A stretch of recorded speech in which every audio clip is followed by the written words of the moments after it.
Hello সবাইকে, আমি এসে গেছি আমার নতুন ব্লগ নিয়ে। এটা বেসিক্যালি কোন্নগরের ব্লগ হবে। আমি মাঝে আমার একটা কাজ ছিল, তাই আমি টোটো করে বেরিয়েছি। মাঝখানে একটা কাজ সেরে তারপর টোটো করে ডিরেক্টলি কোন্নগর যাবো। ওখানে আমার একটা বন্ধু ইশিকার বাড়ি। তো এই ফেলু মোদক দেখিয়ে দিলাম, বিখ্যাত মিষ্টির দোকান আমার কলেজের সামনেই, কিন্তু আমি কোনোদিন যাইনি, কিছু খাইনি, কারণ আমি মিষ্টি খেতে খুব একটা ইন্টারেস্টেড না। তো আমি যাচ্ছি দুটো জায়গায়, রাজরাজেশ্বরী মন্দির এবং বারো মন্দির। রাজরাজেশ্বরী মন্দিরটা সকাল 5টা থেকে দুপুর 12টা এবং 3টে থেকে রাত্রি 9টা অবধি খোলা থাকে। ভীষণ শান্ত একটি মন্দির। ফেরিঘাট যাওয়ার আগেই বিশালক্ষীতলা নেবে একটুখানি হেঁটেই ডান দিকে পড়ে মন্দিরটা। ভীষণ শান্ত, এটা খুব একটা ভালো বিষয়। তো ভেতরে ভিডিও করা বারণ ছিল, মানে এই মেন গেটে না, আর একটু ভেতরে গিয়ে মেন জায়গায় ভিডিও করা বারণ ছিল। সিঁড়ি অবধি আমি অল্প ভিডিও করেছি। এখানে রাজেশ্বরী মায়ের মূর্তির সঙ্গে কষ্টি পাথরের আরও 64টা মূর্তি ছিল, যেগুলো আমি ভিডিও করতে পারিনি সামনে বলে। আর তারপর আমি ওখান থেকে বেরিয়ে এন্ট্রান্সটা দেখিয়ে নিচ্ছি। ওয়েদারটাও ভালো ছিল, অল্প রোদ ছিল। ইশিকা এখনও এসে পৌঁছয়নি। এবার আমি চলে গেছি বারো মন্দির। বারো মন্দিরটা 1821 খ্রিস্টাব্দে হরসুন্দর দত্তর দ্বারা প্রতিষ্ঠিত। এখানে 12টি শিবের মন্দির আছে এবং এর অপোজিট দিকে পানিহাটিতেও সেমভাবে 12টি শিবের মন্দির আছে। এটা খুবই একটা ভালো জায়গা, একটা সুন্দর বাঁধানো ঘাট দিয়ে তৈরি। এখানে অনেকেই কলেজের স্টুডেন্টরা, এমনি বন্ধুবান্ধবরা অনেকেই গল্প করতে, আড্ডা দিতে আসেন। তো এটা খুবই নিরিবিলি একটা জায়গা, ভীষণ সুন্দর দেখতে, গঙ্গার স্নিগ্ধ আবহাওয়া। এখানে এখন আমি যখন গেছিলাম রেনোভেশনের কাজ চলছে, মন্দিরটা আবার সুন্দর করে মেনটেন করা হচ্ছে পৌরসভার কর্তৃক।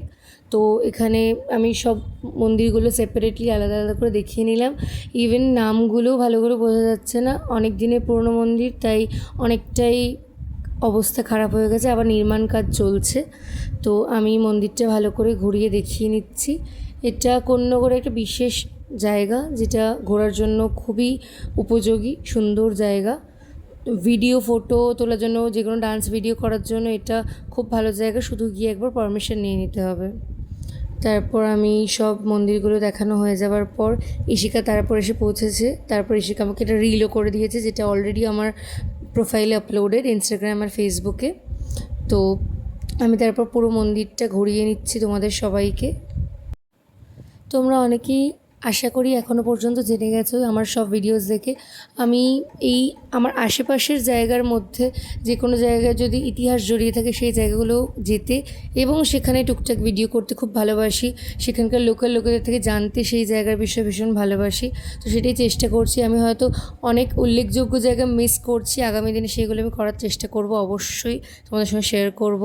ইশিকা আমাকে ভিডিও করে দিয়েছে, আর এই ভিডিওটা ঠাকুরের মন্দিরে করার সময় বলছিল যে কনজিউরিংয়ের মতো লাগছে আমাকে। তাই ওকে ইশিকাকে দেখাচ্ছি। ইশিকা একদমই ক্যামেরায় আসতে চাইছিল না, আমাকে বলছিল তুই আমাকে কেন নিচ্ছিস, তুই নিজে ভিডিও করতে এসছিস কর, আমি তোকে ক্যামেরা ধরে দিচ্ছি, তুই আমাকে কেন নিচ্ছিস। তারপর আমি শাড়ি পরেছিলাম, এক সাইডে বসবো, স্কুটি নিয়ে যাবে কি যাবে না খুব দ্বন্দ্বে ছিল, তাও নিয়ে গেছিলো। তারপর আমরা মিয়মরেতে গেছিলাম। মিয়মরের ওই ছোটো বাইটসের মধ্যে আমার সবথেকে ফেভারিট হচ্ছে চিকেন চিজ রোল মতো যেটা থাকে, ওইটা ভীষণ ভালো লাগে খেতে। ইশিকা লাস্ট টাইম অবধি বলে গেছে যে আমার ভিডিও কেন করছিস, কেন করছিস, কেন করছিস। আমাকে খুব হেল্প করছে, স্কুটি করে ঘাট থেকে নিয়ে এসেছে, স্টেশনে দিয়ে গেছে, অনেক কিছু কাজ করে দিয়েছে আমার দুপুরবেলা এসে। তো তারপর আমি জীবনের সবথেকে ওয়ার্স্ট ড্রিঙ্ক খেয়েছি। এই ড্রিঙ্কটা আমি জানি না, আমার জঘন্য লেগেছে, গা গুলিয়ে গেছে খেয়ে। তারপরে কোন্নগর স্টেশনে এসে গেছি। ট্রেনে সাংঘাতিক ভিড় ছিল, শাড়ি পরে তাও উঠে পড়েছি, দিয়ে সব শেষ করে ফাইনালি আমি ট্রেনে উঠে চলে এলাম। বাড়ি ফিরতে ফিরতে সন্ধ্যা হয়ে গেছিলো, অন্ধকারে ভূতের মতো, এবার এক্স্যাক্টলি কনজিউরিংয়ের মতো লাগতে পারে।